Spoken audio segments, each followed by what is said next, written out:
الله نحمده ونستعينه ونستغفره ونعوذ بالله من شرور أنفسنا ومن سيئات أعمالنا من يهده الله فلا مضل له ومن يضلله فلا هادي له وأشهد أن لا إله إلا الله وحده لا شريك له وأشهد أن محمدا عبده ورسوله صلى الله تعالى عليه وعلى آله وصحبه وسلم تسليما كثيرا يا أيها الذين آمنوا اتقوا الله حق تقاته ولا تموتن إلا وأنتم مسلمون يا أيها الناس اتقوا ربكم الذي خلقكم من نفس واحدة وخلق منها زوجها وبث منهما رجالا كثيرا ونساء واتقوا الله الذي تساءلون به والأرحام إن الله كان عليكم رقيبا يا أيها الذين آمنوا اتقوا الله وقولوا قولا سديدا يصلح لكم أعمالكم ويغفر لكم ذنوبكم ومن يطع الله ورسوله فقد فاز فوزا عظيما أما بعد فإن خير الحديث كتاب الله وخير الهدي هدي محمد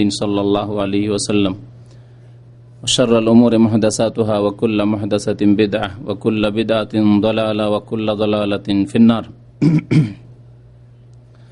أعوذ بالله من الشيطان الرجيم بسم الله الرحمن الرحيم إنما يتقبل الله من المتقين মহান আল্লাহর সমস্ত প্রশংসা যে আল্লাহ পাক রব্বুল আলামিন আমাদেরকে সৃষ্টি করেছেন একমাত্র তাঁর ইবাদত বন্দেগীর জন্য। দরুদ ও সালাম নাযিল হোক প্রিয় নবী মুহাম্মদুর রাসূলুল্লাহ সাল্লাল্লাহু আলাইহি ওয়াসাল্লামের প্রতি, যিনি আল্লাহ পাকের ইবাদত বন্দেগী কেমন করে করতে হবে তার নিয়ম পদ্ধতি তরিকা সুন্দরভাবে আমাদেরকে শিখিয়ে দিয়েছেন। আল্লাহুম্মা সাল্লি আলাইহি আল্লাহুম্মা বারিক আলাইহি। আজকে আলোচনা করব আপনাদের সামনে এই অল্প সময়ে তাকওয়া সম্পর্কে।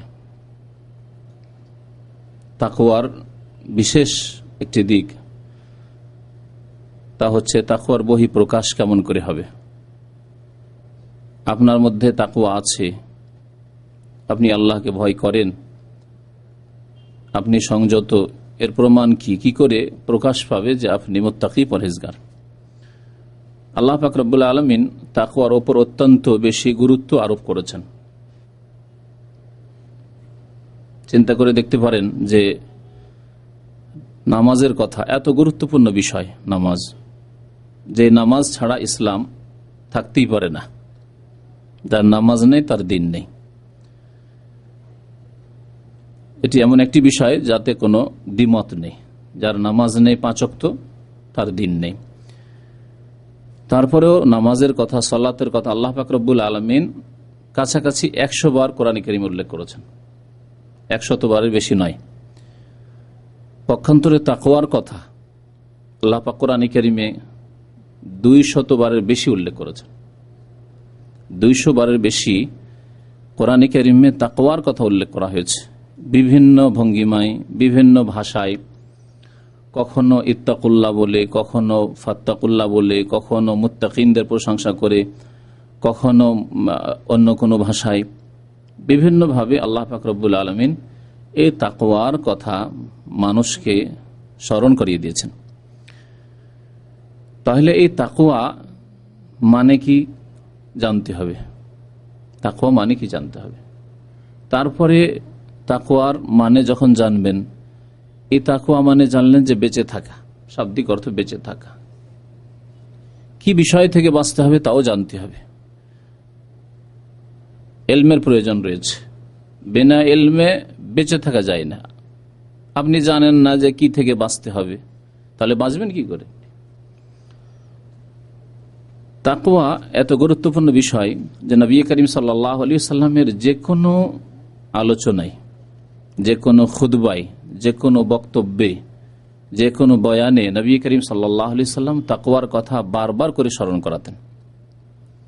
নবী করিম সাল্লাল্লাহু আলাইহি ওয়াসাল্লাম শুধু বক্তব্যের খুতবায় নয়, বিবাহ শাদীর খুতবাতেও 3টি আয়াত পাঠ করতেন।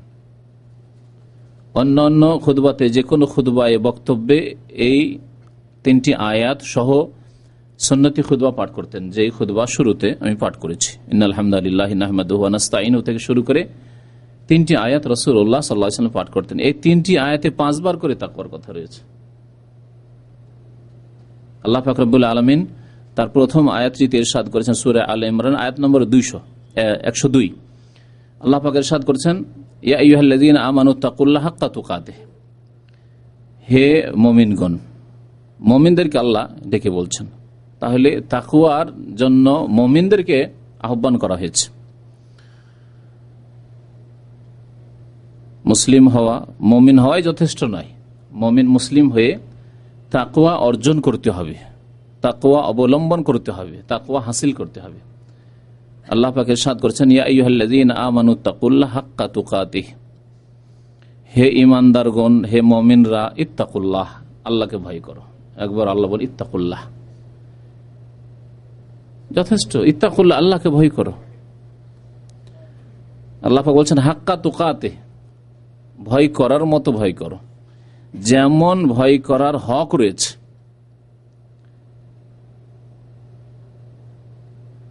এই তাকওয়া মানে কোরআন কারীমের আয়াতগুলির বা হাদিসের অনুবাদ করতে গিয়ে বা তর্জমা করতে গিয়ে, সেই কিতাবেই হোক আর বক্তব্যে হোক, আমরা ভয় করার অর্থ করে থাকি এবং এটি খুব প্রসিদ্ধ। কিন্তু তাকওয়া মানে শাব্দিক অর্থ ভয় করা নয়। তাকওয়ার শাব্দিক অর্থ তাহলে কি? আয়াতের তাফসীর করার আগে শাব্দিক অর্থ বলি। তাকওয়া শব্দটি ওয়াও কাফ ইয়া ধাতু থেকে উৎপাদিত। ওয়েকায়াতুন, ফিকার একটি কিতাব আছে হানাফি মাযহাব ওয়েকায়া, আর ওর একটি আবার ভাষ্য আছে শারহে ওয়েকায়া। আলেম ফাজল আলিয়া মাদ্রাসায় পড়া হয়, কামি মাদ্রাসায় পড়া হয়। ওয়েকায়া মানে বেঁচে থাকা। এই ওয়েকায়া থেকে দোয়া করেন যখন, খুব প্রসিদ্ধ কোরআন কারীমের দোয়া, রব্বানা আতিনা ফিদ দুনিয়া হাসানা ওয়া ফিল আখিরাতি হাসানা ওয়া কিনা আযাবান নার। রব্বানা আতিনা ফিদ দুনিয়া হাসানা, হে আমাদের রব, আতিনা ফিদ দুনিয়া হাসানা, আমাদেরকে দুনিয়াতে কল্যাণ দান করো, ওয়া ফিল আখিরাতি হাসানা, এবং পরকালে কল্যাণ দান করো, ওয়া কিনা, এবং আমাদেরকে রক্ষা করো, আমাদেরকে বাঁচাও। ওয়া কিনা, কে মানে বাঁচাও, আর না মানে আমাদেরকে বাঁচাও, আমাদেরকে রক্ষা করো আযাবান নার, জাহান্নামের আযাব থেকে। তাহলে এখানে ওই ওয়েকায়া থেকে এই কেনা, আমাদেরকে বাঁচাও, আমাদেরকে রক্ষা করো। তাহলে এই ওয়েকায়া থেকে যখন তাকওয়া শব্দটি এসেছে, তো এর মানে হচ্ছে তাহলে বেঁচে থাকা, বেঁচে থাকা।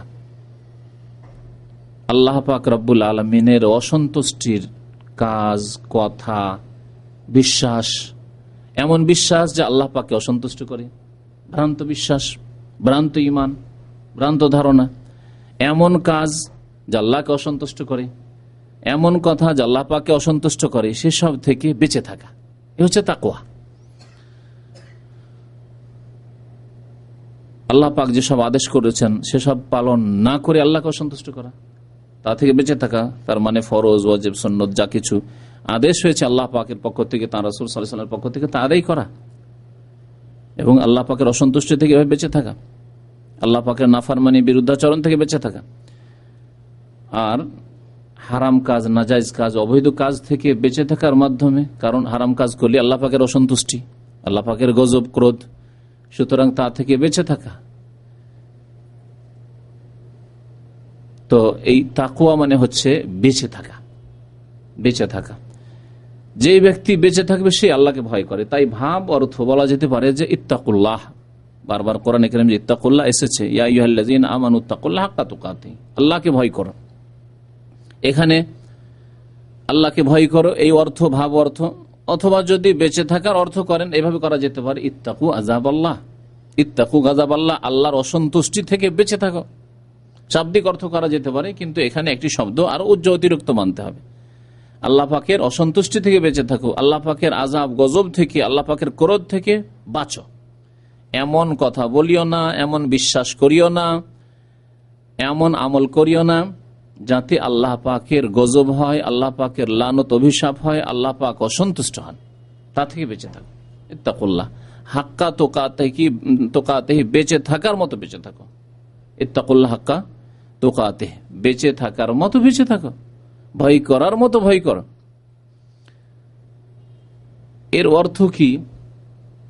ইমাম নববী রাহমাতুল্লাহি আলাইহি রিয়াজুস সালিহিন বাংলায় তরজমা আছে, উর্দুতে আছে, ইংলিশে আছে, বিভিন্ন ভাষায় তরজমা আছে। খুব প্রসিদ্ধ কিতাব, হাদিস এবং বেশ কিছু আয়াত, প্রত্যেকটি অধ্যায়ে কিছু আয়াত, তারপরে হাদিস রিয়াজুস সালিহিনে।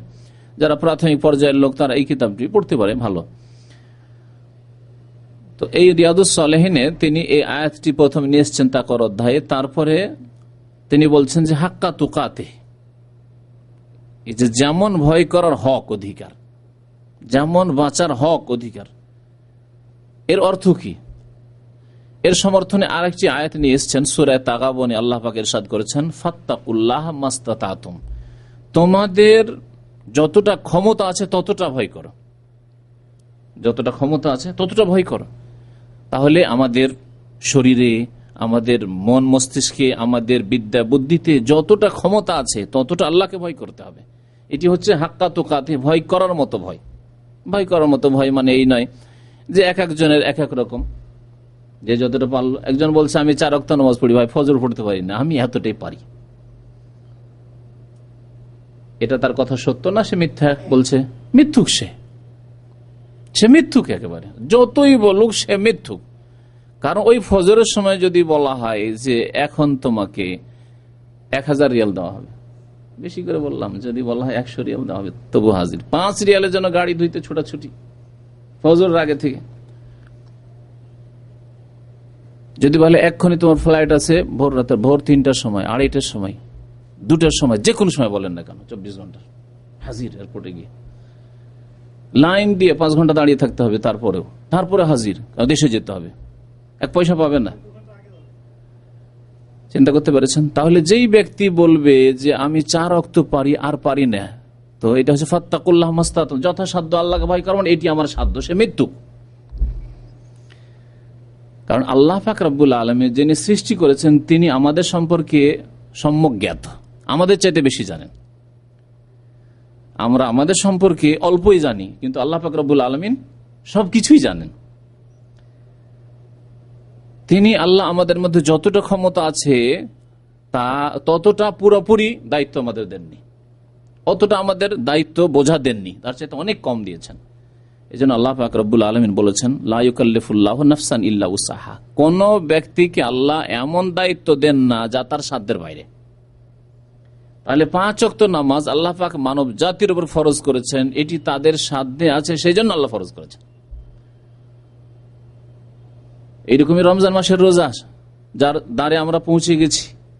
কেউ যদি কথা বলে যে না মেহনতের কাজ করি, আমার পক্ষে 12 ঘন্টা 14 ঘন্টা রোজা রাখা সম্ভব নয়, বড় দিন, গরমের দিন রোজা রাখা সম্ভব নয়, অবশ্যই সম্ভব যদি সে সুস্থ থাকে।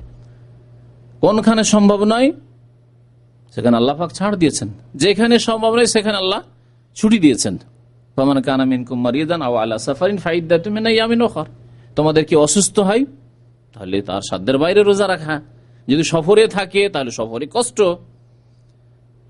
অনেক সময় সাধ্যের বাইরে, অনেক সময় কষ্টকর, আল্লাহ ছাড় দিয়েছেন। কিন্তু বাড়িতে আছো, আমার ডিউটি, আপনি আপনার কাজ কমিয়ে দেন, আপনি পারছেন না কাজ কমিয়ে দেন। কিন্তু এই নয় যে না আপনার কাজ ঠিক রাখতে হবে, আমার কফিলের ডিউটি, মালিকের ডিউটি ঠিক রাখতে হবে, আমার আয় উপার্জন দিনে যে আছে এত টাকা, একজন লোক গাড়ি চালায়, এটা ঠিক রাখতে হবে, আমার রোজা ঠিক থাকার না থাকে না, এটা চলবে না।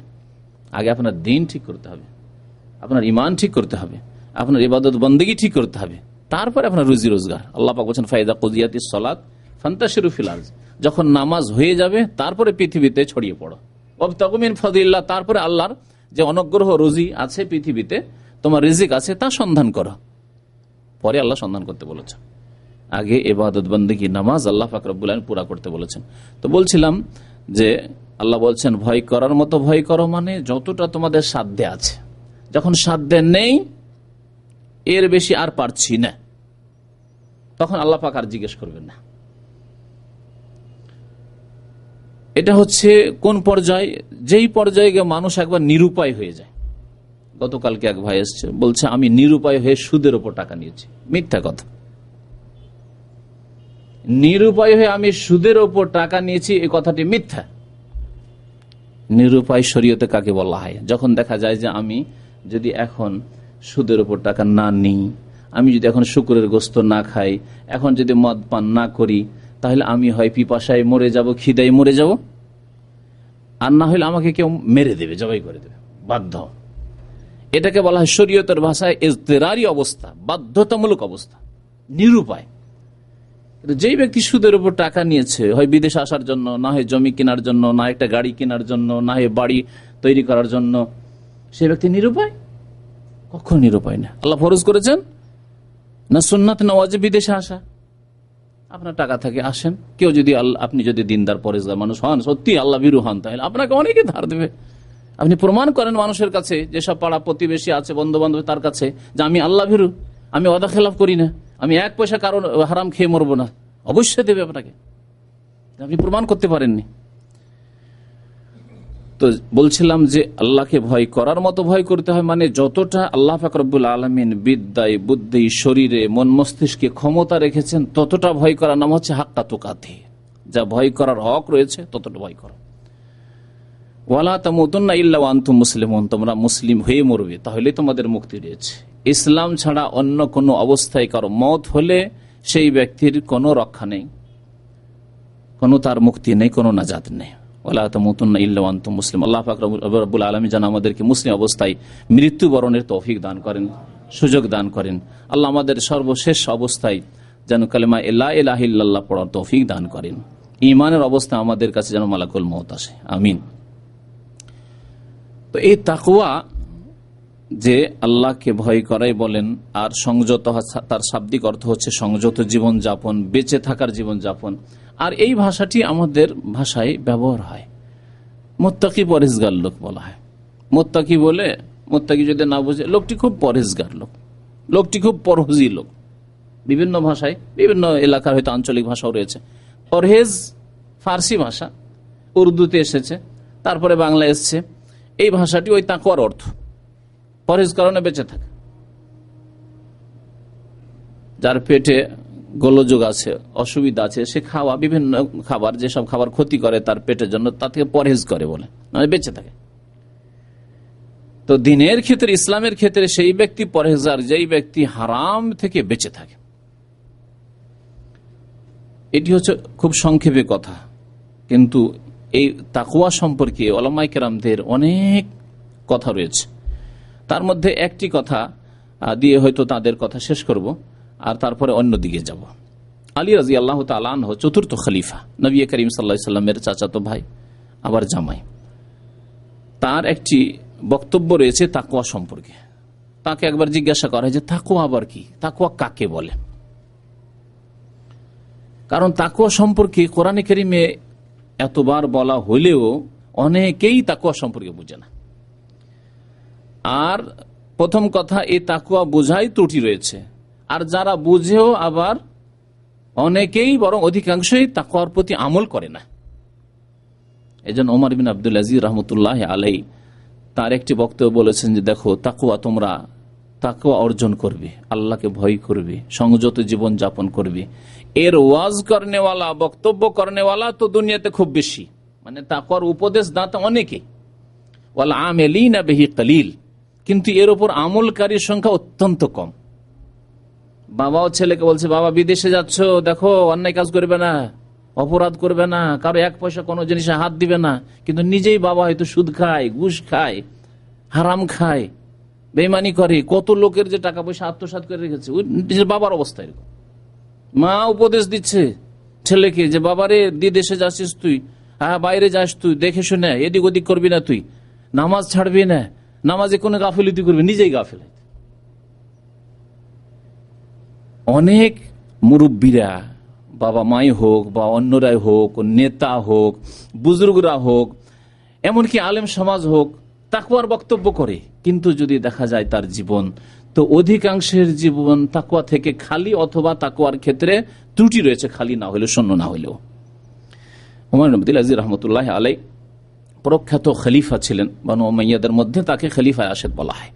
অত্যন্ত আল্লাহওয়ালা এবং পরহেজগার, আল্লাহ পাক রব্বুল আলামিনের ওলি ছিলেন, এতে কোনো সন্দেহ নেই। তিনি বলছেন যে তাকওয়া এমন একটি বিষয় যে তার উপদেশদাতার সংখ্যা অনেক বেশি, কিন্তু আমলকারীর সংখ্যা দুনিয়াতে খুব কম। কখন বলেছেন? আজকে থেকে 1300 বছর আগে বলেছেন। নবী করিম সাল্লাল্লাহু আলাইহি ওয়াসাল্লামের জামানার সাথে সাথে তাবেঈ, তিনি হাজার হাজার সাহাবায়ে কেরামকে দেখেছেন, তখনকার জামানায় তিনি বলেছেন যে তাকওয়ার বক্তব্য অনেকে করবে, কিন্তু আমলকারীর সংখ্যা খুবই কম। আলী রাদিয়াল্লাহু তাআলা আনহু চতুর্থ খলিফা, তিনি কি বলেছেন শোনেন, তাকওয়া কাকে বলে। এই তাকওয়া সম্পর্কে তিনি 4টি কথা বলেছেন। এই 4টি কথার উপরে যদি আমল করা যায় তাহলে তাকওয়া আমাদের মধ্যে চলে আসবে। তিনি বলছেন আত-তাকওয়া হিয়া আল আমালু বিল জালিল আল খাউফু মিনাল জালিল। তিনি বলছেন যে তাকওয়া হচ্ছে আল্লাহকে ভয় করা। আল্লাহ পাক রব্বুল আলামিন 99টি নামের একটি নাম হচ্ছে আল জলিল।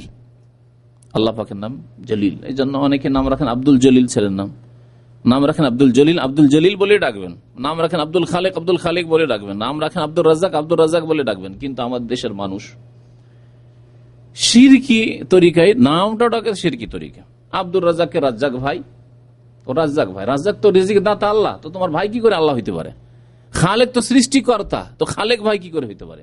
আর যারা মডার্ন লোক মিস্টার খালেক কি করে হইতে পারে? খালেক তো আল্লাহ পাক। কিন্তু আমাদের জেহালত, আমাদের সমাজের শিক্ষিত অশিক্ষিত লোকদের অজ্ঞতা। মিস্টার রহমান, আরে কারো নাম আব্দুর রহমান, কারো নাম মতিউর রহমান, কারো নাম আতাউর রহমান, না মিস্টার রহমান মিয়া। শিরকি ডাকেট, শিরকি কথা। আল্লাহ পাকের নাম মানুষকে দিচ্ছেন। রহমান মানুষ হইতে পারে, রাজ্জাক মানুষ হইতে পারে, খালেক মানুষ হইতে পারে। ওই রকমের জলিল, আব্দুল জলিল বলবেন, নাম রাখবেন আব্দুল জলিল বলবেন। আল খাউফ মিনাল জলিল, আল্লাহ পাক রব্বুল আলামিনকে ভয় করা হচ্ছে তাকওয়ার একটি দিক। যেই ব্যক্তির মধ্যে তাকওয়া আছে সে আল্লাহ পাককে ভয় করবে। যে ব্যক্তি আল্লাহকে ভয় করে সেই ব্যক্তি আল্লাহ পাক রব্বুল আলামিন নাফরমানি করবে না। আল্লাহ পাকের সামনে দাঁড়াতে হবে, জবাবদেহি করতে হবে, এর জন্য চিন্তাশীল হবে। আপনি আগামীকালকে যদি ডিউটি না যান, ভালো করে জানেন যে আমার বসের সামনে আমাকে দাঁড়াইতে হবে, জবাবদেহি করতে হবে। জবাব না দিতে পারলে হঠাৎ এক্সিট লাগিয়ে দিতে পারে। সামান্য ছোট্ট কথাকে ভয় করছে, সামান্য ছোট্ট কথা কি আর করবে? খেয়ে তো নেবে না, মারবেও না, খুব বেশি হয়তো একটু বকাবকি করবে, আর এর বেশি করলে এক্সিটই লাগবে, আর কি করবে? তাতে কত ভয় যে আপনি পেরেশান থাকলেও, মানসিক পেরেশানি, দৈহিক পেরেশানি, দুশ্চিন্তায় আছেন, রাত্রে ঘুমায়নি, তারপর সকালে ডিউটিতে হাজির। দুনিয়ার ক্ষেত্রে আমরা খুব সহজ। আল খাউফ মিনাল জালিল, আল্লাহ পাককে ভয় করা। আল্লাহর সামনে দাঁড়াইতে হবে, জবাব দিতে হবে, আল্লাহ পাক জিজ্ঞাসা করবেন। আল্লাহ পাক রব্বুল পক্ষ থেকে ফেরেশতারা সব নোট করছেন আমার অবস্থা। আল খাউফ মিনাল জালিল, আল্লাহ পাককে ভয় করা। আর কি? ওয়াল আমাল বিত তানজিল। তানজিল মানে কোরআনে কারীম হচ্ছে তানজিল, আল্লাহ নাযিল করেছেন। ইন্না নাহনু নাযালনা যিকরা, আল্লাহ নাযালনা বলেছেন। তো তানজিল যে আল্লাহ নাযিল করেছেন কোরআনে কারীম, এবং কোরআনে কারীমের ব্যাখ্যা শুনুন নবী সাল্লাল্লাহু আলাইহি ওয়াসাল্লাম হাদিস। তো কোরআন এবং হাদিসের প্রতি আমল করা এ হচ্ছে তাকওয়ার দ্বিতীয় দিক। আল্লাহকে ভয় করবেন, সুতরাং কোরআন এবং হাদিসের প্রতি আমল করবেন, এই হচ্ছে তাকওয়া। ওয়াল আমাল বিত তানজিল। আর তৃতীয় কথা বলেছিলেন ওয়াল রিজা বিল কালিল বা ওয়াল কানাআতু বিল কালিল, অল্প বস্তুতে পরিতুষ্ট হওয়া। অল্প আল্লাহ পাক দিয়েছেন আপনাকে, আল্লাহ পাক বেশি বেতন দেননি, বেশি টাকা পয়সা দেননি, বেশি ওইরকম বড় বাড়িঘর দেননি, বেশি বড় নেতৃত্ব দেননি, বেশি কিছু বিদ্যা বুদ্ধি দেননি, অল্প দিয়েছেন। এক কথায় যা কিছু আছে আপনার কাছে, ইলম থেকে শুরু করে ধন দৌলত থেকে শুরু করে, আজকাল মানুষ ধন দৌলতের পিছনে বেশি ছুটেছে, ধন সম্পদের ক্ষেত্রে নেন। ওয়াল কানাআতু বিল কালিল, অল্পতেই সন্তুষ্ট থাকা, যা আল্লাহ দিয়েছেন তাতে সন্তুষ্ট থাকা। কিন্তু আজকাল অধিকাংশ মানুষ অল্পতে সন্তুষ্ট নয়। বেতন তার 500-700, সেই জন্য হারাম খাবে, সেই জন্য ব্লু ফিল্মের সিডি বিক্রি করবে, সেই জন্য সে কারো চুরি করতে পারলে ছেড়ে দেবে না। আর এইরকম বহু ঘটনার খবর আমাদের কাছে আসে। এক বাকালে গিয়েছি, আমার জিন্দগিতে এরকম ঘটনা মানে জিজ্ঞাসার মাধ্যমে জানতে পেরেছি। জিজ্ঞাসা করছি একজন বাকালার, মানে যে ক্যাশে বসে, তাকে যে আপনার বেতন কত? অনেকদিন আগের কথা বলছি।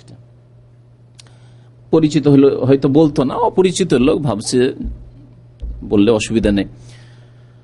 পেট্রোল পাম্পের অপরিচিত জায়গায় জিজ্ঞাসা করছি বেতন কত? বলছে বেতন তোমার 700, কিন্তু আমি আমার বেতন কমপক্ষে 1500 ফেলেই দিই।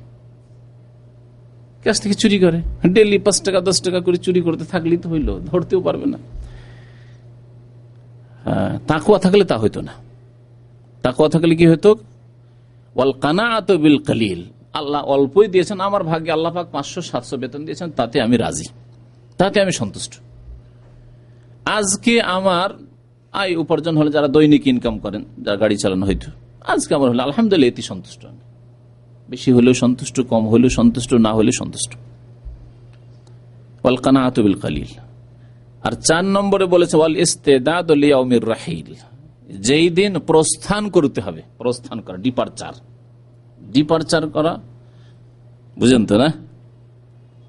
ছেড়ে যাচ্ছেন, বাস স্ট্যান্ড ছেড়ে যাচ্ছেন, স্টেশন, রেল স্টেশন ছেড়ে যাচ্ছেন, এয়ারপোর্ট ছেড়ে যাচ্ছেন, এখন উড়ছেন আপনি। দুনিয়া থেকে কখন উড়বেন? মওতের দিন। মওতের দিন এখন এখানে দুনিয়া ছেড়ে যাচ্ছেন, স্ত্রীকে ছাড়ছেন, ছেলে মেয়েদের ছেড়ে যাচ্ছেন, দুনিয়ার সমস্ত ভোগ বিলাসের বস্তু ছেড়ে যাচ্ছেন, প্রত্যেকে যেতে হবে। এই প্রস্থান সবারই হবে, রুখসাত হইতে হবে, বিদায় নিতে হবে।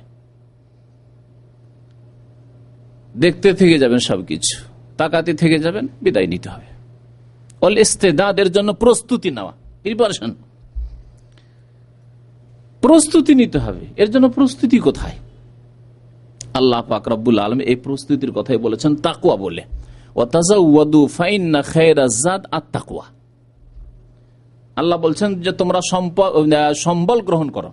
তাজাওয়াদু, তোমরা সম্বল গ্রহণ করো। সম্বল যেটা মানুষের সফরে নিয়ে যায়, এখান থেকে হজে যাচ্ছেন, কিছু সম্বল নিয়ে গেলেন, অথবা এখান থেকে দেশে যাচ্ছেন, কিছু সম্বল এখান থেকে নিয়ে গেলেন, কিছু টাকা পয়সা নিয়ে গেলেন, যাতে দেশে গিয়ে কিছু করতে পারি। পাথেয়, যেটি ওয়াতাজাওয়াদু, তোমরা পাথেয় গ্রহণ করো, কিছু পাথেয় নাও, সফর করতে হবে। আখিরাতের সফর, কবরের জীবনের সফর, বারজাখের সফর, জান্নাত আর জাহান্নামের সফর, সামনের দিকে জান্নাত এবং জাহান্নাম আছে। ওয়াতাজাওয়াদু, তোমরা পাথেয় গ্রহণ করো। ফাইন্না খায়রাজ যাদ আত-তাকওয়া, কারণ সবচাইতে শ্রেষ্ঠ পাথেয় হচ্ছে তাকওয়া, আল্লাহ ভীরুতা, সংযত জীবনযাপন। আলী রাদিয়াল্লাহু তাআলা আনহু হয়তো এই আয়াত থেকে নিয়েছেন, ওয়াল ইস্তিদাদু লিয়াউমির রাহিল, যেদিন আপনি দুনিয়া থেকে প্রস্থান করছেন, বিদায় নিচ্ছেন, সেই দিনের জন্য প্রস্তুতি নেওয়া। তাকওয়ার ফায়দা সম্পর্কে বহু আয়াত রয়েছে। আমি আয়াতগুলি মিলিয়ে দেখলাম যে একদিন শুধু তাকওয়ার ফায়দার উপর বক্তব্য করতে হবে, সুতরাং আজকার ওইদিকে প্রবেশ করে লাভ নাই। তাকওয়া যদি অর্জন করেন, আল্লাহকে যদি ভয় করেন, সংযত জীবন যাপন করেন, পাপ মুক্ত গুনাহমুক্ত থাকেন, না হারাম খাবেন, না নাজায়েজ খাবেন, না ওয়াজিব ফরজ তরক করে গুনাহগার হবেন, এইরকম যদি জীবন যাপন করেন, আর আলী রাদিয়াল্লাহু তাআলা এই 4টি কথা যদি স্মরণে থাকে, তাহলে আল্লাহ পাক রব্বুল আলামিন কি দেবেন? দুনিয়া এবং আখিরাতে বহু কিছুই দেবেন। তার মধ্যে একটি কথা, যেটি আমি শুরুতে একটি আয়াতের অংশে পাঠ করেছি, এবং মানব জাতির ইতিহাসে প্রথম এই ঘটনা ঘটেছিল, প্রথম এই পাপের গুনার ঘটনা ঘটেছিল আদম আলাইহিস সালামের 2 ছেলে হাবিল কাবিলের মাঝে। হাবিলকে কাবিল হত্যা করে দিল, প্রথম হত্যা করতে চাইল, হুমকি দিল, কালা আকতুলান্নাকা, তুমি যদি আমাকে ওই মেয়েকে বিয়ে না করতে দাও, তুমি যদি বিয়ে করো তো আকতুলান্নাকা, তোমাকে খুন করে দেব। কোরআনে কারীমে আল্লাহ পাক রব্বুল আলামিন এই ঘটনা উল্লেখ করেছেন। তখন হাবিল এই কথা বলেননি যে আমি কি কম নাকি তোমার চাইতে, আমি তোমাকে খুন করে দেব। আজকালকার জামানার মানুষ কি উত্তর দিত? আমার শরীর রক্ত মাংস নেই, আমার রাগ নেই, আমি কি কাপুরুষ, আমি বসে থাকবো? তুমি আমাকে খুন করতে চাইবে আর আমি বসে থাকবো?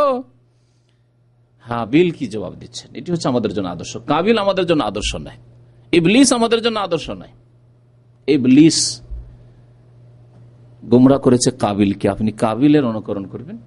কাবিল বলেছিল আমি তোমাকে খুন করব, তখন হাবিল রহমতুল্লাহ আলাইহি তিনি জবাব দিয়েছিলেন, কালা ইন্নামা ইয়াতাকাব্বালুল্লাহু মিনাল মুত্তাকিন।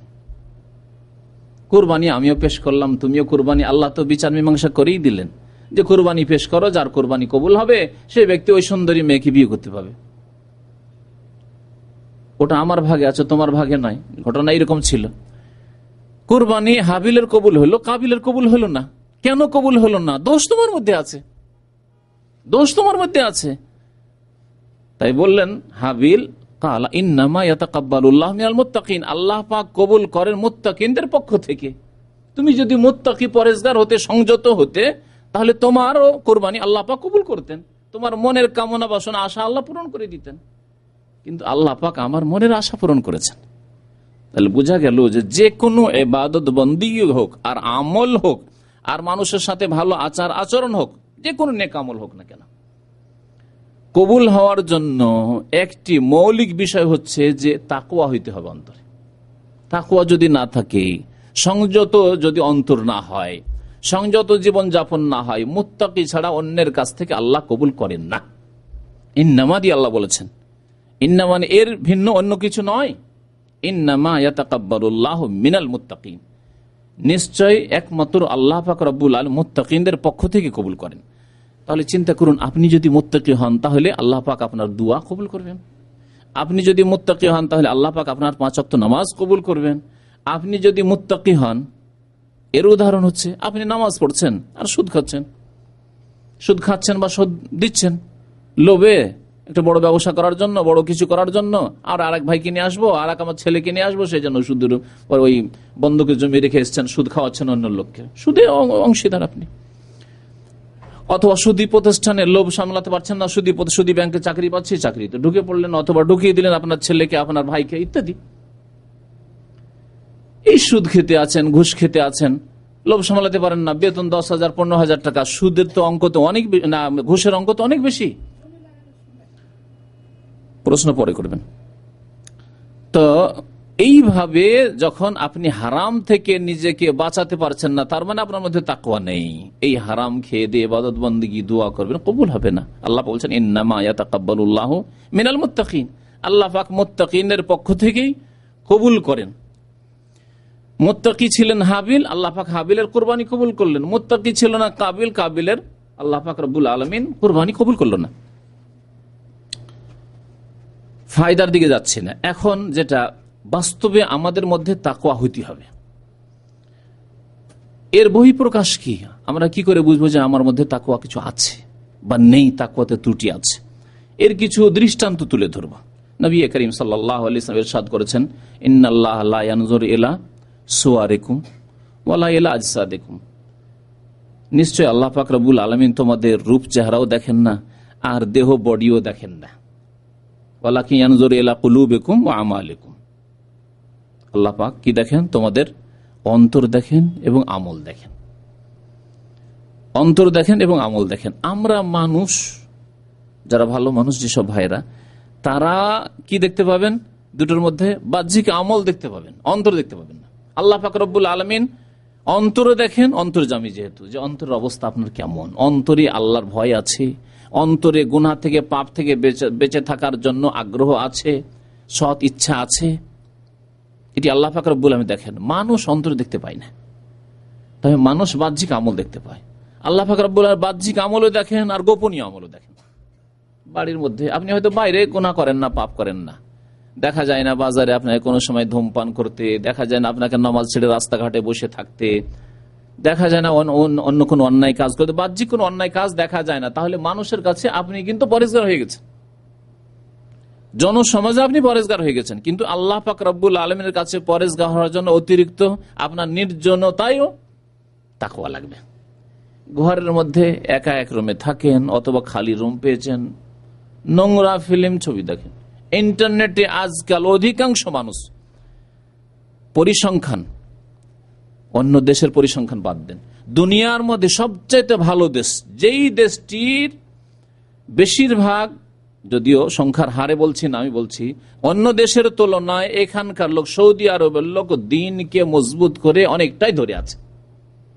তাওহীদের ক্ষেত্রে, সুন্নতের ক্ষেত্রে, নামাজের ক্ষেত্রে, অন্য আমলের ক্ষেত্রে, ইবাদত বন্দেগীর ক্ষেত্রে, দান খায়রাতের ক্ষেত্রে। রমজান আসছে তাতে দেখতে পাবেন দেশে রমজান মাস থেকে আসে, আর এখানে দেখেন, হ্যাঁ, বিদাতের ক্ষেত্রে অন্য অন্য দেশ এগিয়ে আছে। শবে বরাত শুরু হবে, দেখবেন ধুমধামে করে।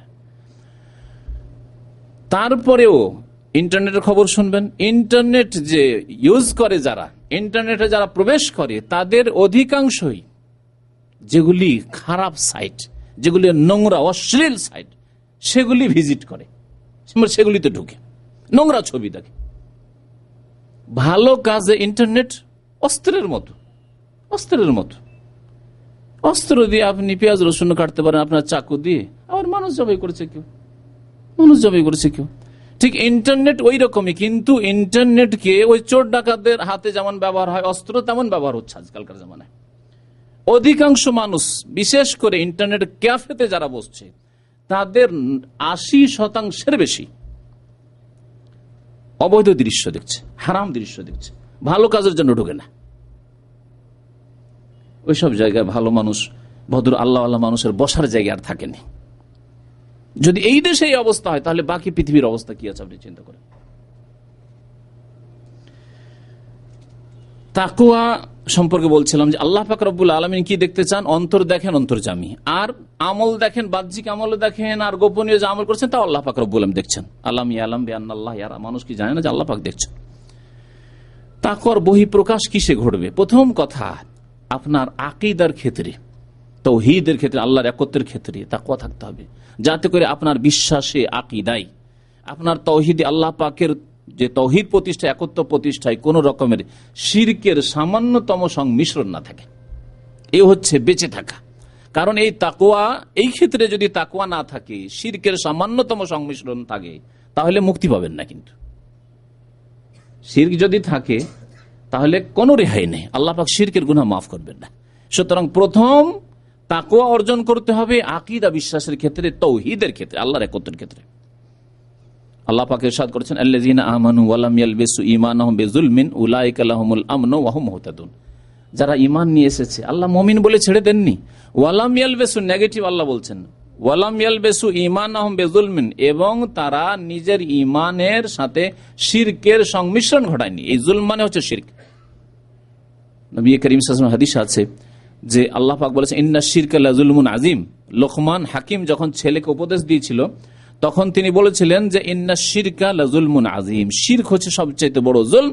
এই জুলমের কথা আল্লাহ এখানে উল্লেখ করেছেন, আল্লাযীনা আমানু ওয়া লাম ইয়ালবিসু ঈমানাহুম বিযুলমিন, যারা ঈমান নিয়ে এসেছে আর তাদের ঈমানের সাথে জুলমের, অর্থাৎ সবচেয়ে বড় জুলম শিরক, শিরকের সংমিশ্রণ ঘটায়নি। বড় শিরক হোক আর ছোট শিরক হোক, প্রকাশ্য শিরক হোক আর গোপনীয় শিরক, এগুলি শিরকের প্রকরণ রয়েছে।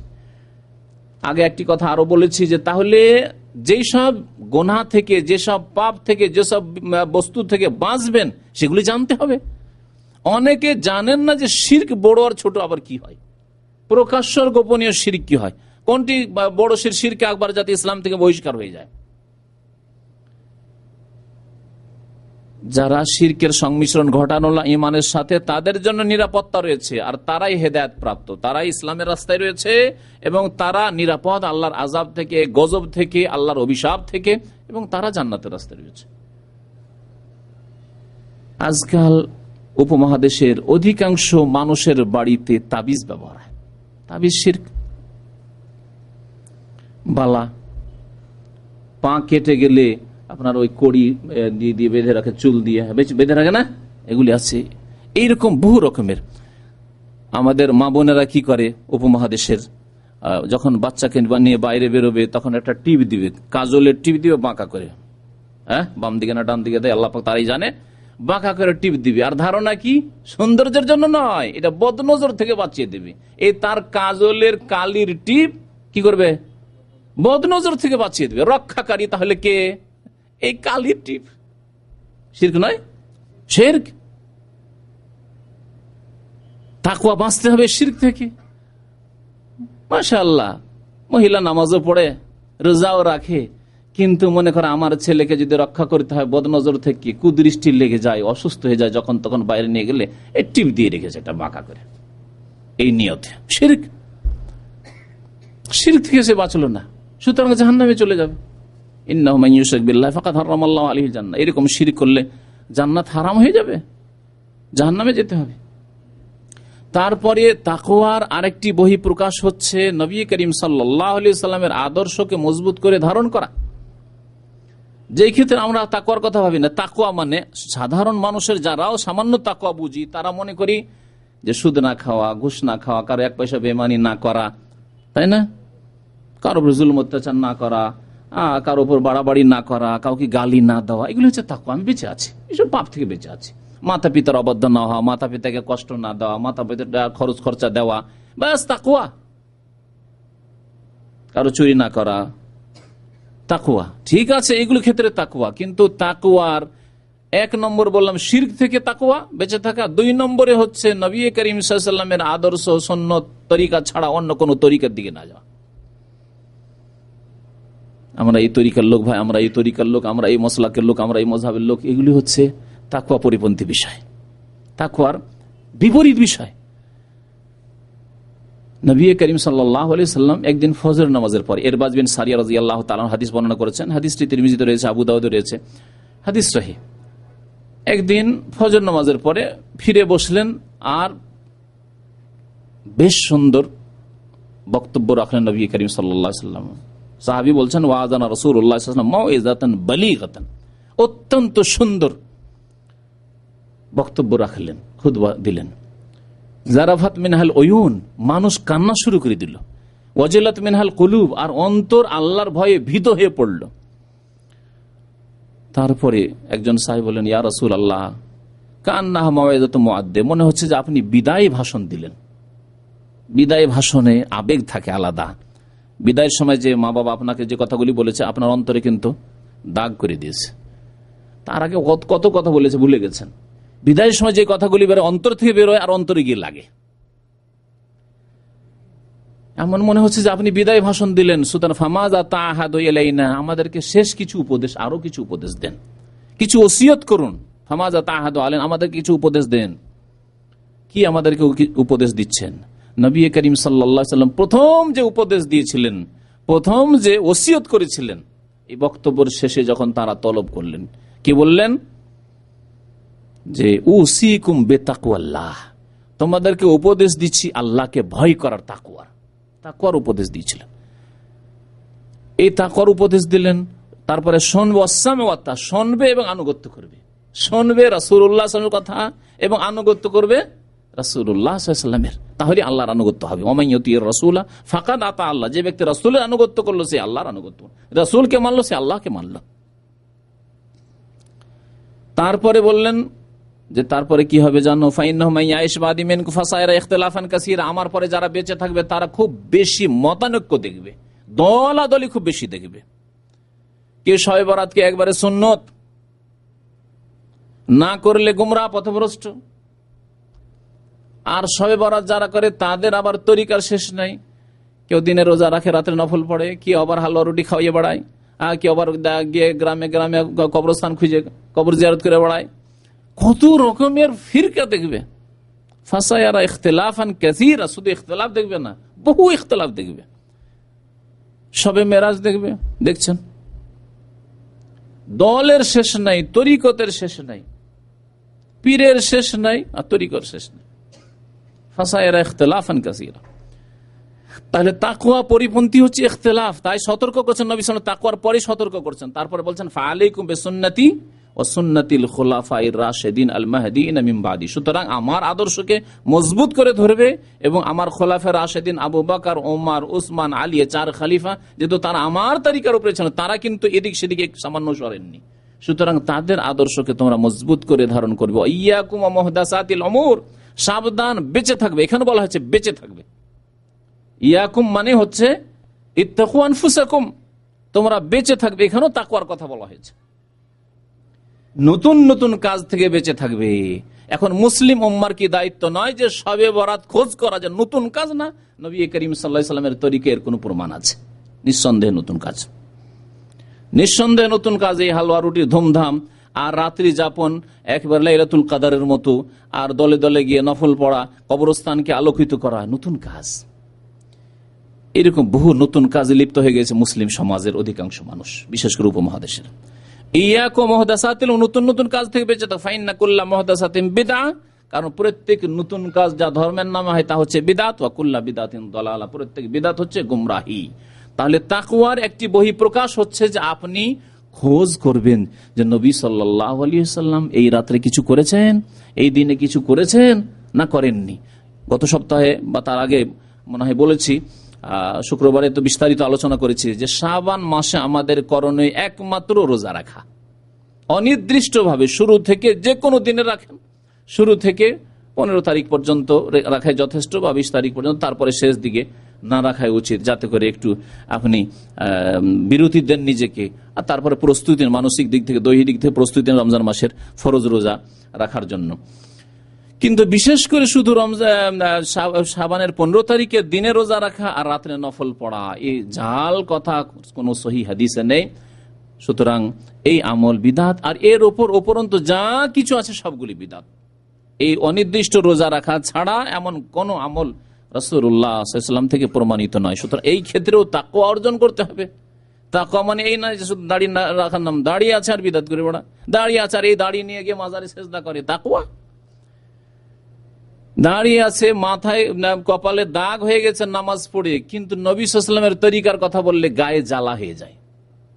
হাদিসের কথা বলে এরা, প্রত্যেক ক্ষেত্রে দলিল চাই এরা।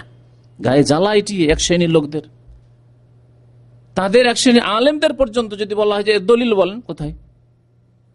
না, দলিল চাওয়া মানে ওয়াহাবিদের কাজ। ভারত, বাংলাদেশ, পাকিস্তানে বিদাতীদের কাছে দলিল চাওয়া মানে ওয়াহাবিদের লক্ষণ। দলিল চাইছে মানে ছেলে ওয়াহাবি হয়ে গেছে। ভালো কথা তো, যারা দলিল প্রমাণ চাইছে, আমি চাই নবী সাল্লাল্লাহু আলাইহি ওয়াসাল্লামের তরিকা, এটি হচ্ছে আমার তাকওয়া, আমি আল্লাহকে ভয় করে শুধু নবীর তরিকায় থাকবো। তাকওয়া যেমন আল্লাহর হকের ক্ষেত্রে, নবীর হকের ক্ষেত্রে বললাম, তেমন মাতা পিতার হকের ক্ষেত্রেও তাকওয়া হইতে হবে। মাতা পিতার হকের ক্ষেত্রেও তাকওয়া হইতে হবে, আল্লাহকে ভয় করতে হবে। আল্লাহকে ভয় করতে হয়, এমন নয় যে বিবাহ শাদী হয়ে গেছে সেই জন্য মায়ের হক বাবার হক নষ্ট করে দেবেন। যতটা হক আল্লাহ ফরজ করেছেন, তাদের ভরণ পোষণ তাদের হক। আবার তাদের হক মানে এই নয় যে যা তারা চিন্তা করে বসে আছে যে যা কিছু আপনি ইনকাম 1000 রিয়াল বেতন সবকিছু তাদের ক্যাশে তাদের অ্যাকাউন্টে পাঠিয়ে দেন। এটি আমাদের দেশের বাবা মায়ের ধারণা, কিন্তু অবৈধ ধারণা, নাজায়েজ ধারণা। আর এই ছেলে মজলু নিজের স্ত্রীকে নিয়ে, কিছুই নেই তার কাছে, 5 বছর 10 বছর চাকরি করে সব টাকা পয়সা বাবা মায়ের অ্যাকাউন্টে পাঠিয়ে দিয়েছে, ওরা যা ইচ্ছা তাই খরচ করেছে, যেইভাবে ইচ্ছা। দেশে গিয়ে দেখে কিছু নেই আমার নামে, খালি। আর অসন্তুষ্ট বাবা মা, দিয়েও সন্তুষ্ট করা গেল না। না, তাকওয়া মানে হচ্ছে বাবা মায়ের যে হক রয়েছে, ভরণ পোষণ, তাদের চিকিৎসা, তাদের বাসস্থান আপনার চাইতে ভালো কমপক্ষে হবে, আপনার মতো কমপক্ষে হবে, আপনি যা খাবেন তাই খাবেন, তার চাইতে ভালো খাওয়াবেন, এই হচ্ছে তাকওয়া। তো মাতা পিতার হকের ক্ষেত্রে ও বান্দার হকের ক্ষেত্রে, আর বান্দার মধ্যে সবচেয়ে বড় হক আল্লাহ পাকের হকের পরে মানুষের হকের মধ্যে মাতা পিতার হক, তাদের হকের ক্ষেত্রে তাকওয়া হইতে হবে। স্ত্রীর ক্ষেত্রে নবী করিম সাল্লাল্লাহু আলাইহি ওয়াসাল্লাম বলেছেন বহিঃপ্রকাশ। আপনি বেশ ভালো মানুষ মনে হচ্ছে, বাহ্যিক নামাজে ভালো, মাশাআল্লাহ দাঁড়িয়েতেও ভালো, কিন্তু স্ত্রীকে কষ্ট দেন আপনি। স্ত্রীকে খুশি করা এটি একটি নেকির, বড় নেকির কাজ। নবী করিম সাল্লাল্লাহু আলাইহি ওয়াসাল্লাম যদি এই কথা বলেন যে কোনো মুসলিমের অন্তরকে খুশি করা হচ্ছে সাদাকা, যে কোনো মুসলিম যাকে চেনেন না তার অন্তরকে যদি একটু খুশি করে দেন, হাসি মুখে মিলেন, সালাম আলাইকুম, কেমন আছেন, এটি যদি সাদাকা হয়, তাহলে আপনার স্ত্রীকে যদি বাড়িতে গিয়ে খুশি করে দেন, তাহলে কত বড় সাদাকা হবে। আপনার সাদকার হকদার আপনার স্ত্রী বেশি নয়, আপনার মাতা পিতার পরে আপনার স্ত্রী, আপনার ছেলে মেয়ে। কিন্তু এক শ্রেণীর লোকেরা মনে করে যে না, একবার দারোগা পুলিশ সেজে যেতে হয়, বাড়িতে ঢুকলে একবার দারোগা পুলিশের মতো গরম মেজাজ, কখনো না, কোন রকম কনসিডার নেই। তাকওয়া পরিপন্থী। তাকওয়া হচ্ছে তাদের ক্ষেত্রে, আল্লাহ পাকের রাসূল সাল্লাল্লাহু আলাইহি ওয়াসাল্লাম বলেছেন যে তাকওয়া অর্জন করো। বিবাহ শাদীর ক্ষেত্রে নবী সাল্লাল্লাহু আলাইহি ওয়াসাল্লাম এই 3টি আয়াত কেন পড়তেন? যাতে 5 বার করে তাকওয়ার কথা রয়েছে। ওয়াত্তাকুল্লাহাল্লাযী তাসাআলুনা বিহি ওয়াল আরহাম ইন্নাল্লাহা কানা আলাইকুম রাকিবা। ইয়া আইয়ুহাল্লাযীনা আমানুত্তাকুল্লাহা হাক্কা তুকাতিহি ইয়া আইয়ুহাল্লাযীনা আমানুত্তাকুল্লাহা ওয়া কুলু কাওলান সাদীদা। এই আয়াতগুলি কেন পাঠ করতেন? স্মরণ করিয়ে দেওয়া হচ্ছে ওই বরকে, বরের সামনে আয়াতগুলি তেলাওয়াত করে আল্লাহকে ভয় করবে। এই মেয়েটি আল্লাহ যদি আদেশ না করতো তোমার বাড়ি কখনো যেত না। আল্লাহ যদি আদেশ না হইতো তো বাবা মায়ের ছত্র ছায়া মানুষ এসে কত আদর যত্ন, তোমার বাড়ি কখনো যেত না। অপরিচিত মানুষ কেন যেত? আল্লাহর আদেশ সেই জন্য যাচ্ছে। সুতরাং এর ক্ষেত্রে ভয় করবে। ইত্তাকুল্লাহ ফি নিসাইকুম, নবী সাল্লাল্লাহু আলাইহি ওয়াসাল্লাম বলেছেন তোমরা তোমাদের বিবিদের সম্পর্কে আল্লাহকে ভয় করবে। সুতরাং কোনো হারাম কাজ করতে বাধ্য করবে না, হারাম কথায় বাধ্য করবে না। অনেক সময় পর্দা উঠিয়ে দিতে বাধ্য করা হয়। আসো আমার বন্ধুরা এসে খেতে দাও বসে, আমার দুলাভাই এসছে, আমার বোন জামাই এসছে, যাও খেতে দিয়ে আসো। কত রকমের নাজায়েজ কাজ আমাদের মহিলাদেরকে করানো হচ্ছে। ইত্তাকুল্লাহ, তাদের সম্পর্কে আল্লাহকে ভয় কর। ছেলে মেয়েদের ক্ষেত্রে বহিঃপ্রকাশ হচ্ছে আল্লাহকে ভয় করার। নবী করিম সাল্লাল্লাহু আলাইহি সাল্লামের কাছে নোমান বিন বাশির রাদিয়াল্লাহু তাআলা হাদিস বর্ণনা করেছেন, সহিহ বুখারী মুসলিমে হাদিস রয়েছে। বাশির সাহাবী আর নোমানও সাহাবী। আনসারীদের মধ্যে প্রথম ছেলে জন্মায় এই নোমান। এই নোমানের যখন জন্ম হইল, তার মা বাশিরের দ্বিতীয় স্ত্রীকে যুবতী থাকে বেশি ভালোবাসে, এটা মানুষের স্বভাব। আরো আগের বড় বড় ছেলেরা আছে, ভাবছে যে ওর ছেলেরা তো স্বাবলম্বী হয়ে গেছে, বড় হয়ে গেছে, ছেলেটা ছোট। ছেলের যখনই জন্ম হয়েছে, ওর স্ত্রী তখন চাপ সৃষ্টি করা শুরু করেছে স্বামীর বাশিরের উপর, যে আমার এই নোমানের জন্ম হয়েছে, তোমার বয়স হয়ে গেছে, যাও কিছু একটা বাগান দাও, জমি জায়গা দাও। আনসারীরা জমি জায়গা, খেজুর বাগান ছিল, কিছু দাও, একটা বাগান দাও, আর নবী সাল্লাল্লাহু আলাইহি ওয়াসাল্লামকে সাক্ষী রেখে আসো, নবীকে সাক্ষী করে আসো। গেলেন বাশির, যাওয়ার পরে বলছে, ইয়া রাসূলুল্লাহ, আমার স্ত্রী বিনতে রওয়াহার মেয়ে বলছে, আমরা, ওর নাম ছিল স্ত্রী, বলছে যে আপনাকে যেন সাক্ষী করি, একটা বাগান দিতে চাইছে আমার এই ছেলে নোমানকে, খুব আদরের ছেলে, ছোট ছেলে। নবী করিম সাল্লাল্লাহু আলাইহি ওয়াসাল্লাম বললেন যে আর তোমার ছেলে মেয়ে আছে? বলছে হ্যাঁ আছে। তাদেরকে দিয়েছো এরকম বাগান প্রত্যেকে? বলছে না, তা তো দিনই, এই ছোট ছেলেকে দিচ্ছি, বড়কে দেয়নি, মেজোকে দেয়নি, ছোটটাকে দিচ্ছি। আর ছোট স্ত্রীর, আগের যে স্ত্রী আছে তার ছেলে মেয়েকে দেয়নি। নবী করিম সাল্লাল্লাহু আলাইহি ওয়াসাল্লাম কি বলেছিলেন শুনবেন? ইত্তাকুল্লাহ, আল্লাহকে ভয় করো, তাকওয়া হাসিল করো। তাকওয়া নেই তোমার মধ্যে, ইত্তাকুল্লাহ, এই ক্ষেত্রে তাকওয়া নেই তোমার, আল্লাহকে ভয় করো। ওয়াদিলু বাইনা আওলাদিকুম, তোমার ছেলে মেয়েদের মাঝে তুমি ইনসাফ করো, ন্যায় বিচার করো।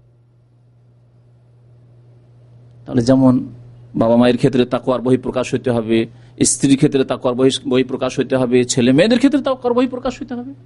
একটা ছেলেকে পড়াইতে একেবারে শিক্ষিত করে দিলেন, ডাক্তার, ইঞ্জিনিয়ার, গৃহস্থ লোকেরা কি করে, আর বড় ছেলেকে, মেজো ছেলেকে ওদের চাষি বানিয়ে রাখে, আর জমি জায়গায় কে দেখাশোনা করবে? আর ছোটগুলিকে, কোন একটা দুটা ছেলেকে দিল ডাক্তার, ইঞ্জিনিয়ার বানিয়ে, পড়ার জন্য প্রচুর টাকা খরচ করলো, বিদেশ পাঠিয়ে দিল, আর ওই ছেলেটাকে চাষি বানিয়ে রেখে দিল। কেন? সকলকে পড়াবার চেষ্টা করতে হবে। যদি পড়ে না দেয়, তখন আপনাকে বলতে পারবে না যে আমাকে পড়াননি, আপনি মেহনত করেছি তোমার পিছনে, তুমি পড়াশোনা করনি, আল্লাহর কাছে আমি মুক্ত হয়ে গেছি। এই ক্ষেত্রেও তাকওয়া, আল্লাহর ভয় হইতে হবে। মেয়েদের ক্ষেত্রে তাকওয়া তো নেই আমাদের সমাজে। জমি জায়গা সবকিছু ছেলের জন্য, বাড়ি ঘর, যে ভিটে মাটি, সব ছেলের জন্য, মেয়ের জন্য আছে? কোন একটি লোক দেখাতে পারবেন দেশে যে ভিটে মাটিতে মেয়েকে ভাগ দিচ্ছে আজকালকার জামানে? আমার জানা নেই, আমার নজরে আজ পর্যন্ত কোনো লোক নেই। হইতে পারে কোনো আলেম, কোনো আল্লাহওয়ালা, দু চারটি লোক হইতে পারে, কিন্তু আমি দেখি না। জমি জায়গা যেভাবে আল্লাহ ভাগ করেছেন, 2 বিঘা জমি যদি ছেলেকে দাও, তাহলে 1 বিঘা মেয়েকে দিতে হবে। এইভাবে ভাগ করা লোক আপনার গ্রামে খুঁজেন, একটিও পাবেন না, একটিও পাবেন না আপনি। তাহলে তাকওয়া কোথায়? ইত্তাকুল্লাহ ওয়াদিলু বাইনা, তাকওয়ার বহিঃপ্রকাশ কোথায়? তাকওয়ার বক্তব্য তো আছে অনেক, তাকওয়ার কথা তো অনেকে বলি, যে আল্লাহকে ভয় করা উচিত, আল্লাহকে ভয় করা উচিত, আল্লাহকে ভয় করা উচিত। ভয় কোথায়? 50 বিঘা জমি, 60 বিঘা জমি সমস্ত ছেলেদেরকে ভাগ করে দিলে, মেয়েদেরকে আচ্ছা 1 বিঘা 2 বিঘা করে, আর না হলে নয়। ওই তো দিয়েছি, বিয়ের সময় দিয়েছি না, দান দিয়েছি, অলংকারে দিয়েছি, বাড়িতে যা কিছু দিতে হয় দিয়েছি, ব্যাস যথেষ্ট। হারাম, জাহান্নামে যেতে হবে। নবী করিম সাল্লাল্লাহু আলাইহি ওয়াসাল্লাম জাহান্নামের কথা বলেছেন, যারা কারো, কোনো মেয়ের, কোনো ছেলের, কোনো ব্যক্তির ধন সম্পদ এইভাবে অন্য কাউকে দিয়ে দিবে। মান কাতা মিরাসা ওয়ারিসি কাতা আল্লাহু মিরাসাহু মিনাল জান্নাতি ইয়াউমাল কিয়ামাহ। কোন উত্তরাধিকারী, মেয়ে উত্তরাধিকারী, তার হক যদি অন্য কাউকে দিয়ে দেয় নিয়ে, তাহলে আল্লাহ পাক তাকে জান্নাত থেকে বঞ্চিত করবেন, জান্নাত থেকে বঞ্চিত করবেন। তাহলে এইরকম বাবা মায়েরা জান্নাতে যেতে পারবে না যারা মেয়েদের সাথে এইরকম বৈষম্যের আচরণ করেছে, মেয়েদের জুলম অত্যাচার করেছে। মেয়েরাও লজ্জায় থাকে, মেয়েরা চিন্তা করে ভাইদের বাড়ি আসতে হবে, এদের কাছ থেকে জমি নিয়ে যাবো, না না না, জমি নেবো না, আসতে হবে আমাদেরকে। তাহলে কি হোটেলে ডিপোজিট রাখার মতো জমি ডিপোজিট রেখে যেতে হবে? যাই হোক, এগুলো বক্তব্য অনেক হয়েছে। তাকওয়ার কথা বলছিলাম, এইরকম তাকওয়া বহু ক্ষেত্রে তাকওয়া হইতে হবে। যে কোনো মানুষের হকের ক্ষেত্রে তাকওয়া হইতে হবে। ধার নিয়েছেন, আর দেওয়ার কথা নেই। মোহর বেঁধে দিয়েছেন স্ত্রীর 2 লাখ টাকা, তখন চিন্তা করেননি, এখন না না দিব না, এখন দেব না, এখন এক্ষেত্রে তাকওয়া নেই। প্রত্যেকটি ক্ষেত্রে তাকওয়া হইতে হবে। হারাম, এক একটি খাবারের ক্ষেত্রে চিন্তা করতে হবে যে আজকের খাবার আমার হারাম হইল না হালাল, হারামের তাতে কোন রকমের মিক্সচার আছে নাকি? তাকওয়া, এগুলো হচ্ছে তাকওয়ার বহিঃপ্রকাশ। তাকওয়ার বহিঃপ্রকাশ যেমন দাড়ি, তাকওয়ার বহিঃপ্রকাশ হচ্ছে সিগারেট মুখে না আসা, তাকওয়ার বহিঃপ্রকাশ হচ্ছে জর্দা দেওয়া পান না খাওয়া। জর্দা দেওয়া পান খাচ্ছেন দাড়িওয়ালা হুজুর, আর তাকওয়ার কথা বলছেন। কোথায় তাকওয়া আপনার? জর্দা হারাম, তামাক হারাম, গরু ছাগলে এই তামাকের গাছ খায় না। আফগানিস্তানে যে চাষ হয় তামাকের, আমার এলাকায় তামাক এক যুগে দেখেছি, তামাকের জমি দেখেছি, গরু ছাগল বেড়া দিতে হইতো না। গরু ছাগল বুঝে যে তামাক খাওয়ার জিনিস নাই। কিন্তু এ যে কোন মানুষ লহম কুলুবুল্লাহ ইয়াফকাহুনা বিহা, দেখতে তো মানুষ, কিন্তু উলাইকা কাল আনআমি বাল হুম আদাল, এরা চতুষ্পদ জন্তুর মতো, বরং এর চাইতে নিকৃষ্ট। আল্লাহ পাক রব্বুল কোরআন কারীম এদের সম্পর্কে বলেছেন।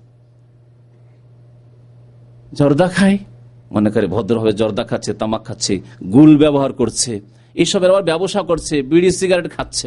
তাকওয়া কোথায়? তাকওয়া মানে দু চারটি কাজ নাই, নামাজ পড়া নাই, সার্বিক জীবনে তাকওয়া হইতে হবে। আল্লাহ পাক রব্বুল আলামিন যেন বুঝার তৌফিক দান করেন, আমল করার তৌফিক দান করেন। আল্লাহ পাক আমাদের গুনাহ খাতা যেন মাফ করে দেন, আমাদেরকে মুত্তাকি পরেজগার হওয়ার তৌফিক যেন দান করেন। রব্বানা ইগফির লানা ওয়া লিইখওয়ানিনা আল্লাযীনা সাবাকুনা বিল ঈমান ওয়া লা তাজআল ফী কুলুবিনা গিল্লাল লিল্লাযীনা আমানু রব্বানা ইন্নাকা রাউফুর রাহিম। রব্বানা হাব লানা মিন আজওয়াজিনা ওয়া যুররিয়াতিনা কুররাতা আয়ুনি ওয়াজআলনা লিল মুত্তাকিনা ইমামা ওয়াজআলনা লিল মুত্তাকিনা ইমামা ওয়াজআলনা লিল মুত্তাকিনা। আল্লাহ পাক বলছেন যে আল্লাহ আমাদেরকে নেক লোকদের নেতা বানিয়ে দাও।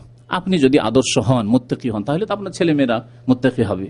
আপনি যদি একজন নেতা হিসাবে মুত্তাকি পরহেজগার হন, তাহলে তো আপনার প্রজারা, আপনার অধীনস্থ ব্যক্তিরা, আপনার আশেপাশে যারা আছে, আপনাকে দেখে মুত্তাকি পরহেজগার হবে। তো আল্লাহ পাক যেন আমাদেরকে নেক আমলে তৌফিক দান করেন, মুত্তাকি পরহেজগার হওয়ার যেন তৌফিক দান করেন। আমিন। সাল্লাল্লাহু আলা নবিয়ানা মুহাম্মদ ওয়া আলা আলিহি ওয়া সাহবিহি আজমাইন।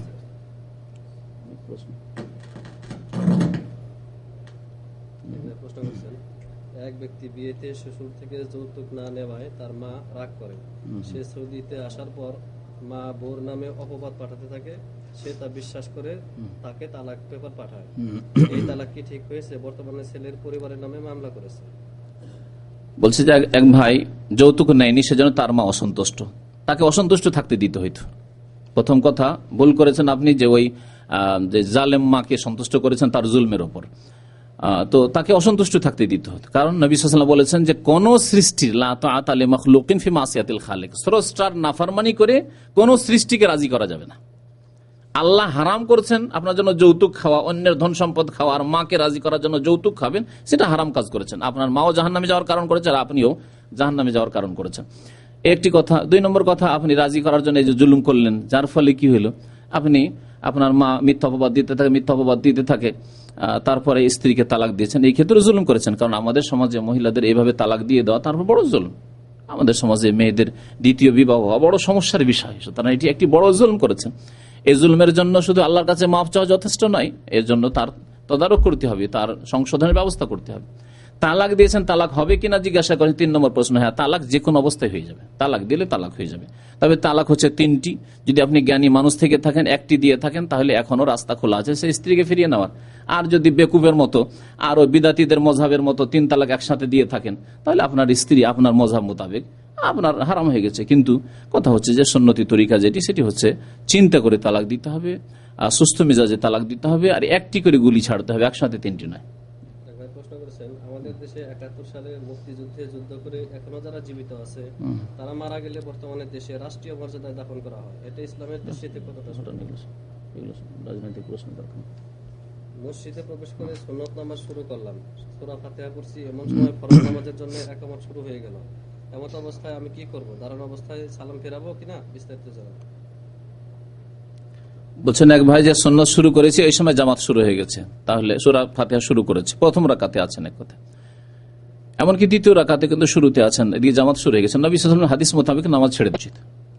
কারণ হাদিসে রয়েছে ইযা উকিমাতিস সালাতু ফালা সালাতা ইল্লাল মাকতুবা, যখন নামাজের ইকামত হয়ে যাবে, মানে ফরজ নামাজের ইকামত হয়ে যাবে, তখন কোনো নামাজ নেই, ফালা সালাত ইল্লাল মাকতুব, ফরজ নামাজ ছাড়া, তাহলে ফরজ নামাজে লেগে যেতে হবে। তবে আমরা বলি যে দ্বিতীয় রাকাতের প্রায় রুকুও সেরে ফেলেছেন, এখন 2 সেজদা আর আত্তাহিয়াত বাকি আছে, এইটুকু সারতে আপনার ইমামের সাথে এমন কিছু ছুটে যাবে না, আপনি সূরা ফাতিহা ধরে নিতে পারবেন তাকবীর দিয়ে, আর প্রথম রাকাত পেয়েই যাবেন। তাহলে তাড়াতাড়ি করে সংক্ষেপ করে সেরে নেন ওই নামাজ। প্রথম রাকাতে আছেন অথবা দ্বিতীয় রাকাতে উঠেছেন মাত্র, নামাজ ছেড়ে দেন, আর এই নামাজ ছাড়াতে কোনো দোষ নেই, পরে এই সুন্নতগুলি পড়ে নেবেন। প্রশ্ন করেছেন, যদি কোনো স্ত্রী পর পুরুষের সাথে জেনা করিয়ে থাকে, তাহলে তাকে তার স্বামী রাখতে চাইবে কিনা, রাখতে পারবে কিনা? এক ভাই জিজ্ঞাসা করেছেন, যদি কোনো মহিলার পক্ষ থেকে কুকাজ হয়ে যায়, তাহলে তার স্বামী তাকে রাখতে পারবে কিনা। যদি তার স্বামী মুমিন হয় আর মুত্তাকি হয়, পরহেজগার লোক হয়, তাহলে তার জন্য এইরকম অশ্লীলতায় লিপ্ত মহিলাকে রাখা জায়েজ নাই। কারণ আল্লাহ পাক সূরা নূরে বলেছেন, আয-যানিয়াতু লা ইয়ানকিহুহা ইল্লা যানিন আও মুশরিক ওয়ায-যানিয়াতু লা ইয়ানকিহুহা ইল্লা যানিন আও মুশরিক ওয়া হুররিমা যালিকা আলাল মুমিনিন। জেনাকারী মহিলা অথবা মুশরিক মহিলাকে জেনাকারী পুরুষই বিয়ে করতে পারে অথবা মুশরিক পুরুষই বিয়ে করতে পারে। আর এটা মুমিনদের উপর হারাম করা হয়েছে, মুমিনদের উপর হারাম করা হয়েছে। তাহলে মুমিন মুত্তাকি ভালো নেক মানুষ সৎ মানুষ যদি থাকে তাহলে এরকম দুশ্চরিত্রা মহিলাকে রাখা জায়েজ নয়। তবে যদি একবার খালিস অন্তর থেকে তওবা হয়ে যায় আর তার যদি ইচ্ছা হয় যে রাখবো তাহলে সেটি তার ব্যাপার, কিন্তু শরীয়ত হচ্ছে এই। আর আরেকটি কথা, যদি সেই ব্যক্তিও ওই রকমই হয়, ওই রকমই মানে এই নয় যে সেও জেনাকারী নয় কিন্তু বেনামাজি সেও, অথবা সেও ফাসেক, সেও বিভিন্ন পাপ করে, সুদ খায় ঘুষ খায়, হয়তো জেনা করে না কিন্তু সেও সুদ খায় ঘুষ খায়, সুদের টাকা নিয়ে এসে স্ত্রীকে খাওয়াবেন, সুদের টাকার কাপড় পরাবেন, তাহলে ওই স্ত্রী দিয়ে নেক কাজের কি করে আশা করছেন? ওর দ্বারা জেনা হওয়া স্বাভাবিক। চুরি করে টাকা নিয়ে যাবেন বেঈমানি আত্মসাৎ করে মানুষের কাছে, আর ওই সব নিয়ে গিয়ে স্ত্রীকে আপনি অলংকার পরাবেন, তাহলে এই অলংকার দিয়ে ইজ্জত রক্ষা করবে কি করে? সেটা ইজ্জত নষ্ট করবে। তো যদি আপনি নেক লোক হন তাহলে এইরকম খারাপ স্ত্রী রাখা ঠিক নয়। আর যদি আপনি ওই রকমই কমি না হন তাহলে আল খাবিসাতু লিল খাবিসিন, আল্লাহ কোরআনে বলেছেন খবিস মহিলাদের জন্য খবিস পুরুষ রয়েছে দুনিয়াতে। আল্লাহ কি মানুষকে জোড়া জোড়া করে সৃষ্টি করেছেন, অর্থাৎ যার সাথে যার বিয়ে হচ্ছে বা হবে এটা কি আগে থেকে নির্ধারণ করা হয়েছে? অবশ্যই তকদিরের উপর আলোচনা আছে, তকদির শুনুন। জিজ্ঞাসা করেছেন যে আল্লাহ পাক রব্বুল আলামিন কি যার সাথে বিয়ে হবে সেটা তকদিরে লেখা আছে? প্রত্যেকটি বস্তু, শুধু মানুষের তকদির না, সৃষ্টিরও তকদির লেখা আছে যে এই গরুটা কতদিন বাঁচবে, কোনখানে জন্মাবে, কতদিন বাঁচবে, আর কি খাবে। কাতাবাল্লাহু মাকাদির আল খালায়েক বলেছেন নবী সাল্লাল্লাহু আলাইহি ওয়াসাল্লাম। সৃষ্টি জগতের তকদির আল্লাহ লিখেছেন। আসমানের তকদির লেখা আছে যে কতদিন আসমান থাকবে, তারপরে এই আসমান ইজাস সামাউন ফাতারাত হয়ে যাবে, ইজাস সামাউন সাক্কাত হয়ে যাবে, হ্যাঁ, ওয়াইজাল আরদু মুদ্দাত, ইজা জুলজিলাতিল আরদু জিলজালাহা, ভূমিকম্প হয়ে পৃথিবী ধ্বংস হয়ে যাবে, জমিন, তারও বয়স লেখা আছে। আপনার কেন আমার কেন, গাছপালা সবকিছুরই তকদির আল্লাহ পাক রব্বুল আলামিন লিখে রেখেছেন। আল্লাহ পাক রব্বুল আলামিনের জ্ঞান অসীম জ্ঞান, সবকিছুই জানেন আল্লাহ পাক রব্বুল আলামিন। কিন্তু আল্লাহ সম্পর্কে আমাদের ধারণা আসলে সম্যক ধারণাই নেই, যার ফলে আমরা চিন্তা করছি এত কথা কি করে হইতে পারে এরকম। জি, আল্লাহর জন্য ওয়াকানা যালিকা আলাল্লাহি ইয়াসির, আল্লাহর জন্য খুব সহজ, আল্লাহর জন্য খুব সহজ।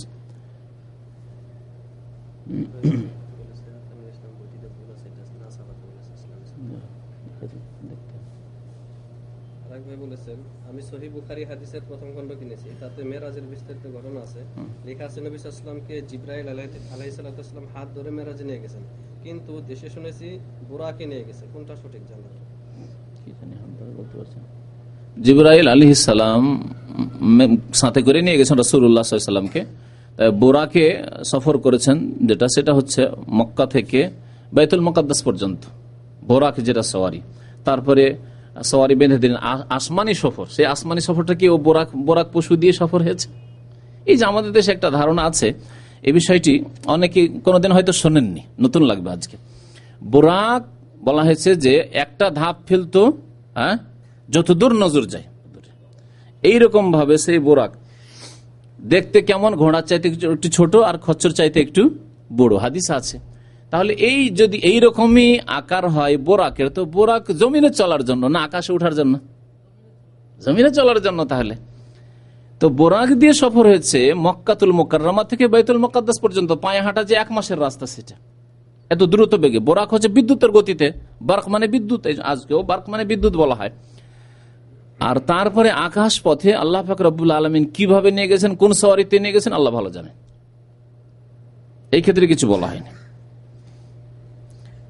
জিবরাইল আলাইহিস সালাম সাথে গিয়েছেন। জি, ভাই বলেছেন রিয়াদুস সালিহিন প্রথম খণ্ডে খাওয়ার অধ্যায়ে 221 পৃষ্ঠায় 3 আঙ্গুল দিয়ে খাওয়ার কথা লেখা আছে। 3 আঙ্গুল দিয়ে কেমন করে খাবে? হ্যাঁ, প্রশ্ন করেছেন এক ভাই যে রিয়াদুস সালিহিন একটা হাদিস আছে নবী সাল্লাল্লাহু আলাইহি ওয়াসাল্লাম 3 আঙ্গুলে খেতেন বা 3 আঙ্গুলে খাওয়া মুস্তাহাব। 3 আঙ্গুলে কেমন করে খাবো? কারণ আপনি জানেন না যে আপনি কত যে ভাত খেয়েছেন। আপনাকে যদি জিজ্ঞাসা করি যে কত মন ভাত খেয়েছেন, হিসাব দিতে পারবেন না। পারবেন? কেউ পারবেন না। নবী সাল্লাল্লাহু আলাইহি ওয়াসাল্লাম 1 পোয়া ভাত খেয়েছেন, 100 গ্রাম ভাত খেয়েছেন, জিন্দগিতে ভাত নসিব হয়েছে। কোনোদিন তো চিন্তা করেননি নবীর কথা, দুনিয়ার সবকিছুই তো জানলেন, কিন্তু নবী রাসূলুল্লাহ সাল্লাল্লাহু আলাইহি ওয়াসাল্লাম জীবনই তো জানলেন না যে জিন্দগিতে কোনোদিন ভাত নামটা ছিল, রুজ নামটা নবী সাল্লাল্লাহু আলাইহি ওয়াসাল্লাম নসিব হয়েছিল, খাননি। নবী করিম সাল্লাল্লাহু আলাইহি ওয়াসাল্লাম হয় বেশিরভাগ সময় খেজুর খেয়ে কেটেছে, আর কখনো দুধ আর যদি কখনো পেয়েছেন তাহলে গোশত আর রুটি, জবের রুটি, গমের রুটিও মনে হয় পাননি, হয়তো গমও ছিল না মদিনাতে, খুব কম পেয়েছেন।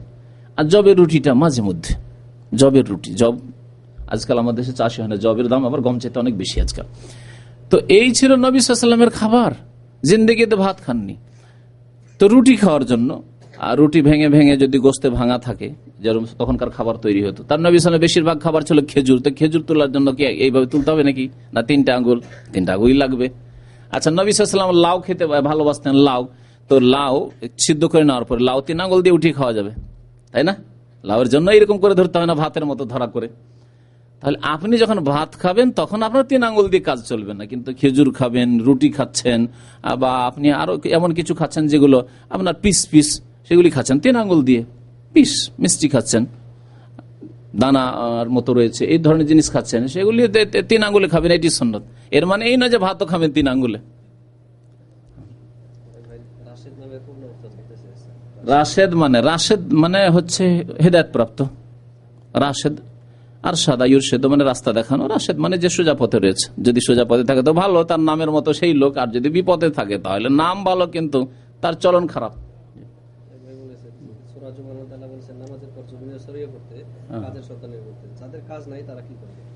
যাদের কাজ নেই, নামাজের পরে যে জমিনে ছড়িয়ে পড়তে বলা হয়েছে, তার মানে এটা জরুরি না, এটা হচ্ছে বৈধতা।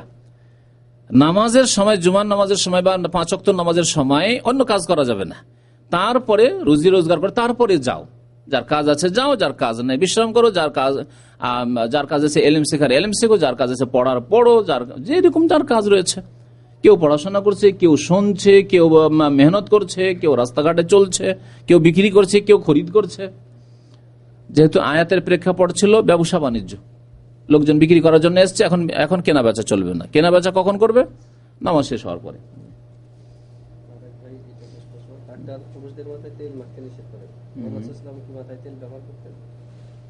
ডাক্তারে পুরুষদের মাথায় নিষেধ করেছে, বিশেষ লোক কোনো কারণে হইতে পারে, মাথায় হয়তো খুকসি আছে, মাথায় যদি খুকসি থাকে তাহলে তেল বাড়ায়, এটা যেমন সরষের তেল বা এই ধরনের তেলগুলি তো বাড়ায়।